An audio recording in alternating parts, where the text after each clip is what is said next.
আমার বেশ কয়েকটা টমেটোর চারা মারা গেছে। এটার কারণ হচ্ছে গুঁড়া পচে গেছে। এই গুঁড়া পচার কারণটা ছত্রাকজনিত কারণ না, এটা হচ্ছে অতিরিক্ত সার পড়ার কারণে। আপনারা এই ভুলটা করবেন না। আমার কয়েকটা চারাতে এই মিস্টেকটা হয়েছে, কারণ অতিরিক্ত সার পড়ে গেছে, খেয়াল করা হয় নাই।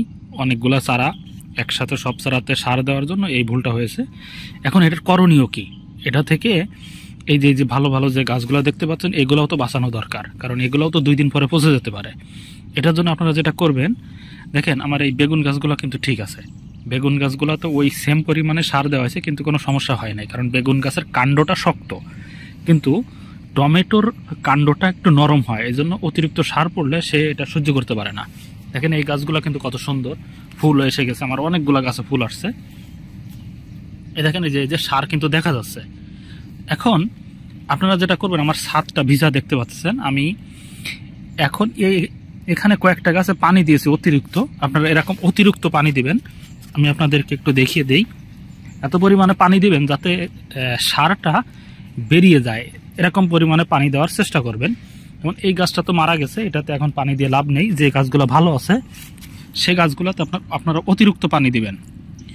অতিরিক্ত পানি দিলে আপনাদের এই সারটা এই পানির সাথে গুলে নিচ দিয়ে একটু বেরোয় যাওয়ার, যে নিচে যে ছিদ্র করা থাকবে সেই ছিদ্র দিয়ে বেরিয়ে যাবে। বেরিয়ে গেলে গাছের সারের যে অ্যাকশনটা এটা কমে যাবে। এই যে এরকম ছিদ্র তো থাকবে অবশ্যই, আপনারা পলি ব্যাগে দেন, বস্তায় দেন, বা যেখানেই দেন, টবেও যদি দেন, টবের নিচ থেকেও তো ছিদ্র থাকবে।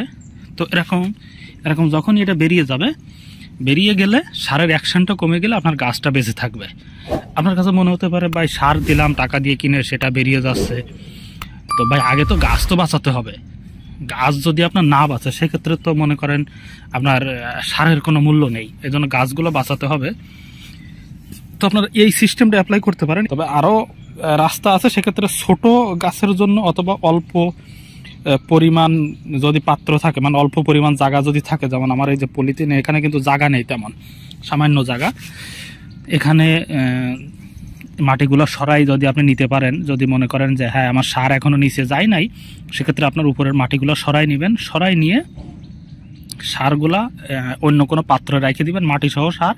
সেটা অন্য কোনো গাছে আপনি পরবর্তীতে দিয়ে দিবেন, অথবা টমেটো গাছেও দিবেন, সেটা পরে অতিরিক্ত যদি মনে হয় তখন এই মাটি সহ সার তুলে নেবেন। কিন্তু আমি এটা পারতেছি না, তার কারণ আমি সার দেওয়ার পরে আবার পানিও দিছি, তার মানে আমার ওই সার মিশে মাটির নিচেও চলে গেছে। এই জন্য আমি ওটা এখন আর করবো না। আমি যেটা করতেছি, অতিরিক্ত পানি দিচ্ছি যাতে আমার সারের অ্যাকশনটা বেরিয়ে যায়। তা আপনারা এটা করবেন। আর যদি আপনি মনে করেন হ্যাঁ আমার মাটি কিছু খুঁড়িয়ে নিলে, মাটি কিছু সাইড থেকে এই যদি আপনি খুঁড়িয়ে নিতে পারেন যে হ্যাঁ আমার সার এখনো নিচে যায় নাই, তবে ওই সার সহ মাটিটা রেখে দিবেন।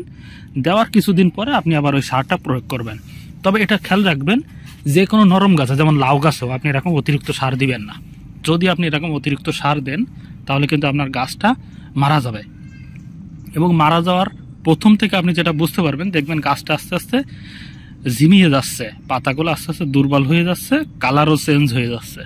এখান থেকে আপনি বুঝতে পারবেন যে আসলে আপনার চারার গুঁড়া পচা রোগ শুরু হয়ে গেছে। আরেকটা কারণে গুঁড়া পচে, সেটা হচ্ছে ছত্রাক। সার আপনি দেন নাই, ওষুধও দেন নাই, কিন্তু হঠাৎই দেখবেন কিছু কিছু চারা এরকম ঝিমিয়ে যাচ্ছে, এরকম ঝিমিয়ে যাচ্ছে। তখনই বুঝবেন যে আপনার গুঁড়ায়, এই যে এটা একটু আমরা উঠাই, দেখেন এরকম গুঁড়া শুকিয়ে যাবে, তখনই বুঝবেন আপনার গুঁড়া পচা রোগ শুরু হয়েছে ছত্রাকজনিত কারণে। তখন আপনি ওষুধের দোকান থেকে একটা ছত্রাকনাশক এনে স্প্রে করে দিবেন। এটা কিন্তু গাছের আগায় স্প্রে করলে হবে না, এই যে গাছের আগায় স্প্রে করলে হবে না, তখন আপনাকে স্প্রে করতে হবে এই যে বডি দেখতে পাচ্ছেন, গাছের যে বডি, এই বডি এবং এই মাটির মানে গুঁড়া, এখানে স্প্রে করবেন। তাহলে এখান থেকে এটা গুঁড়ায় নিচে চলে যাবে, গেলে ছত্রাকের যে আক্রমণ হয়েছে সেটা থেকে আপনার গাছ মুক্তি পাবে। আর যেটা অলরেডি আক্রমণ হয়ে পচে গেছে সেটা তুলে ফেলে দিবেন, সেটা রাখবেন না। সেটা রাখলে আরও সংক্রমণ ছড়াবে, সেটা রাখবেন না। কিন্তু যে গাছগুলো ভালো আছে, এই যে এরকম যে গাছগুলো ভালো থাকবে সেই গাছগুলোতে আপনারা স্প্রে করবেন। আর যেটা মরে গেছে ওটাতে আপনার স্প্রে করে কোনো লাভ নেই। তো আমি ছাদ বাগান সম্পর্কিত যত আপডেট আছে, আমার কোন গাছ মারা যাচ্ছে, কোন গাছে ফলন বেশি হচ্ছে, আমি কিন্তু সবই দিচ্ছি। তার মানে আপনি চাইলে আমার কাছ থেকে একটা সঠিক তথ্য পাবেন। তো এরকম সঠিক তথ্য পেতে আপনি আমার চ্যানেলটা সাবস্ক্রাইব করে রাখতে পারেন, পরবর্তীতে যে কোনো ইনফরমেশন পাওয়ার জন্য। আসসালামু আলাইকুম।